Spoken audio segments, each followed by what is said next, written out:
What are you doing in my swamp?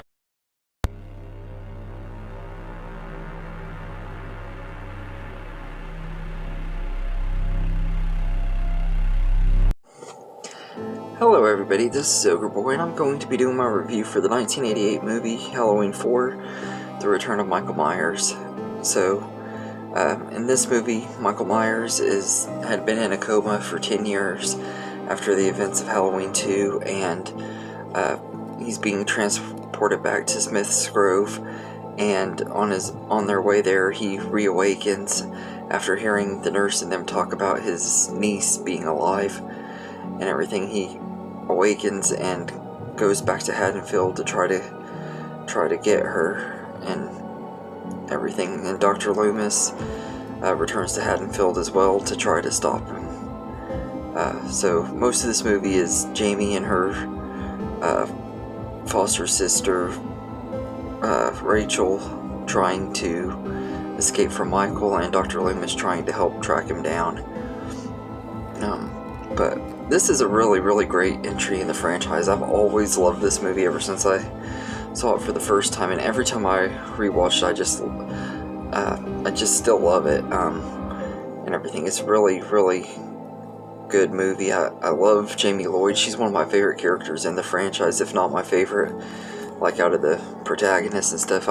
I really debate between her and Laurie Strode because I love both of them a lot, but I think that Jamie Lloyd is really great and everything, and a lot of times I would say that she's my favorite, but when I rewatch the first one and stuff and see Laurie Strode, I always kind of debate between the two, to be honest.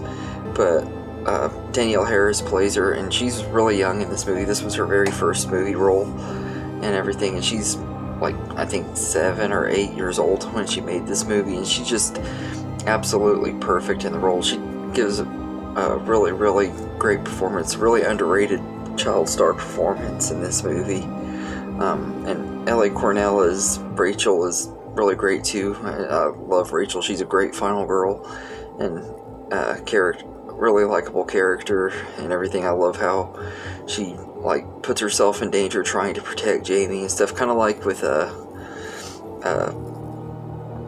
Kyle from Child's Play 2 did with Andy and stuff.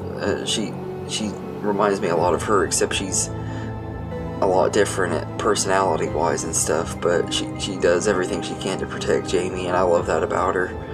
And once again, Donald Pleasance as Dr. Loomis is spot on perfect and everything. He's not quite as over the top in this movie as he was in Halloween 2, but he's still over the top at times and everything. I really like him in here, though. He's always fun to watch, especially when he's playing this character. You tell he loves playing him, and he does a great job. And his performance at the end of the movie with that shocking ending and everything, there's just something about it. I've always loved that performance at the end of the movie.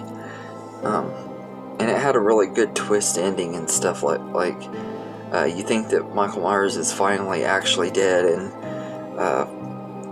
Jamie ends up killing her foster mom and everything, pretty much hinting that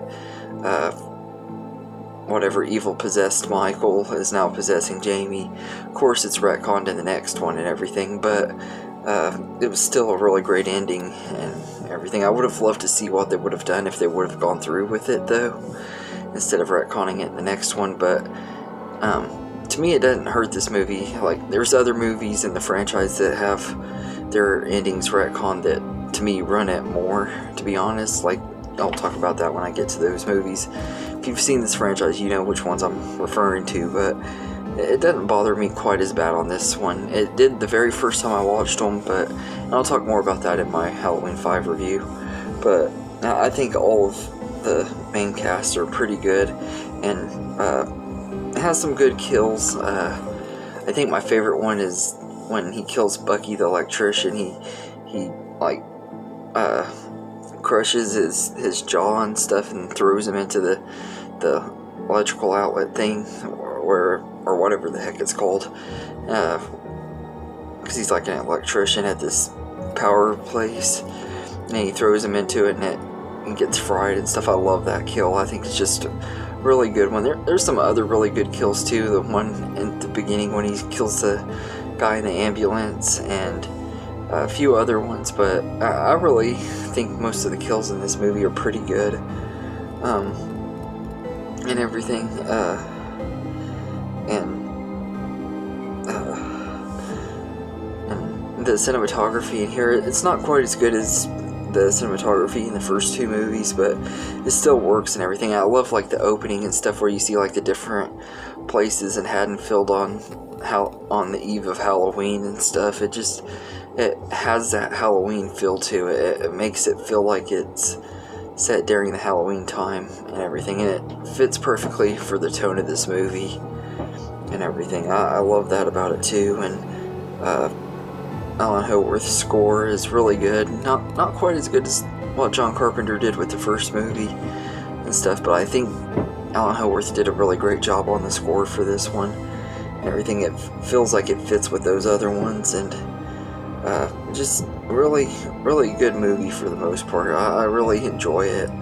And George P. Wilbur is Michael Myers. He's really good and everything. I think he actually plays him again in Halloween 6, if I remember right, and he was good, even better in that one, but he's really good in this one and everything. My biggest complaint on anything in this movie though is the mask. It just looks absolutely horrible.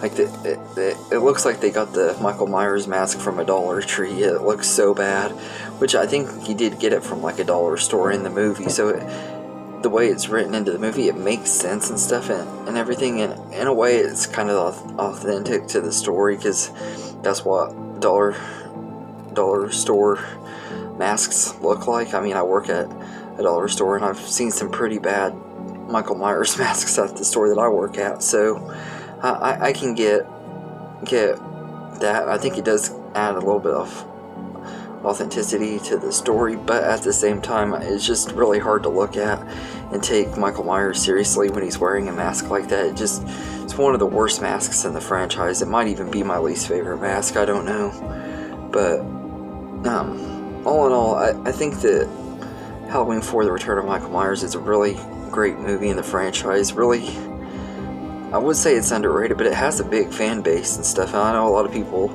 say that this is one of their favorite sequels in the franchise and everything, and it really is a great movie and everything. And also, rewatching this for the first time since I met Danielle Harris, it just makes me love her performance even more. She's such a sweet lady and everything, and she really did a great job in this movie. This being her first movie as a kid and stuff, she was just really great in here. But I absolutely love Halloween 4 and everything, so I'd say to give it an 8 out of 10. Same that I gave Halloween 2. I do like it a little more than Halloween 2, but not a whole lot more. They're almost a tie for me. But this is one of those franchises that has some really good sequels, and we'll get to some pretty bad ones later, unless my opinion changes on that, which I'm curious to see if maybe some of the ones I've disliked before the last few times I've watched them, if I'll like them better on rewatch this time. I kind of doubt it, to be honest, but we'll see. But this one, my opinion really hasn't changed much on here. I still think it's as good as it was the first two times and everything, even though the ending kind of gets ruined by the next one. I still enjoy this movie a lot and everything. In fact, if they ever did do another timeline, I wouldn't mind seeing a sequel to just this one if they wanted to go in a different direction and keep Michael Myers dead and stuff, and see what they would do with Jamie Lloyd and stuff. I would love to see like an evil version of Jamie Lloyd in a movie. I think that'd be pretty cool and everything. I love Jamie and stuff, but I'd love to see what they would have done with her and everything, and Danielle Harris playing her as an evil version. That'd be kind of interesting. But anyway, let me know in the comments what you think of Halloween 4: The Return of Michael Myers, and I hope you enjoyed this video, and have a good day, everybody.